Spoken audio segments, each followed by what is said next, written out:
आज हम लोग इस क्वेश्चन को सॉल्व करेंगे। यहाँ पे दिया हुआ कि अगर साइन ए का वैल्यू 3/5 है तो फाइंड करेंगे हम लोग क्या क्या निकालेंगे। कोस ए का वैल्यू, टेन ए का वैल्यू, कोसेक ए का वैल्यू, सेक ए का वैल्यू एंड कोट ए का वैल्यू निकालेंगे। ठीक है ना, इसका एक ट्रिक बताने वाले आज, मतलब अच्छा मेथड बताएंगे जो आप लोग को समझ में आ जाएगा परमानेंटली। तो चलिए देरी नहीं करते हैं, सीधा सीधे हम बताते हैं कैसे करना है।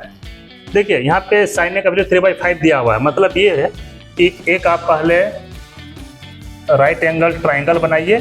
ठीक है ना, जैसे यहाँ पे इसको दे दिए ABC, ये है राइट एंगल माना 90 डिग्री। ठीक है ना, और ये है साइन ए। मतलब क्या दिया हुआ है आपका कि साइन ए इक्वल टू 3/5। तो साइन ए का मतलब क्या होता है, साइन ए का मतलब क्या होता है कि परपेंडिकुलर यानी कि लंब बाई कर्न। ठीक है ना, ये हो गया लंब, यानी कि BC क्या हो गया लंब, यानी कि इसको क्या बोल सकते हैं परपेंडिकुलर, और इसको क्या बोलते हैं हाइपोटेनस साइड। ठीक है ना, क्योंकि 90 डिग्री के सामने जो साइड होता है उसको, उस साइड को क्या बोलते हैं हाइपोटेनस यानी कि कर्न।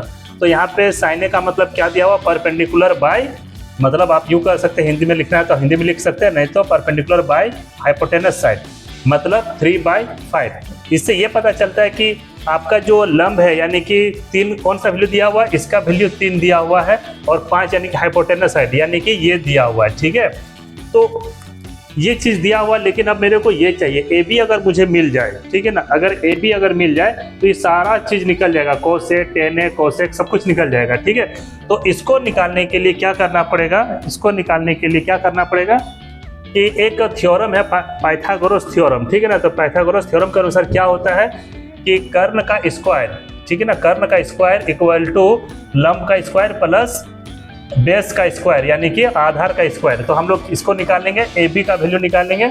तो पाइथागोरस थ्योरम के अनुसार क्या होता है कि AB equal to root under, ठीक है ना, रूट अंडर AC का स्क्वायर माइनस जो है ना कि BC का स्क्वायर। ठीक है ना, हम यहाँ डायरेक्टली लिख दिए, रूट अंडर में चला गया।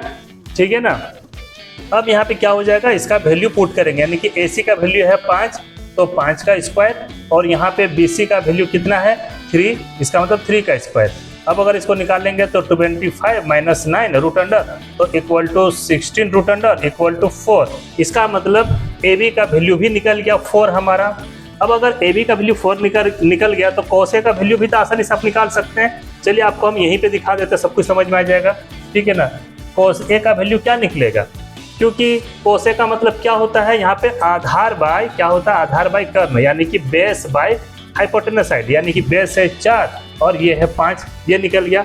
उसी तरह करके अगर हम 10 का बात करें, ठीक ना, 10A का वैल्यू अगर निकालेंगे तो क्या हो जाएगा, परपेंडिकुलर यानी कि लंब बाय आधार, यानी कि लंब का मतलब परपेंडिकुलर बाय बेस, यानी कि क्या निकला 3/4।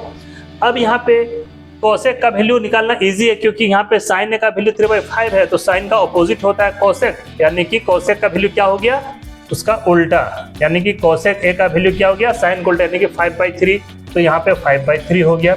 अब अगर बात करेंगे कि सेक ए का वैल्यू क्या हो जाएगा, तो सेक ए का वैल्यू हो जाएगा कोस का ऑपोजिट, तो कोस का वैल्यू क्या निकला 4/5, यानी कि आंसर आपका हो जाएगा 5/4।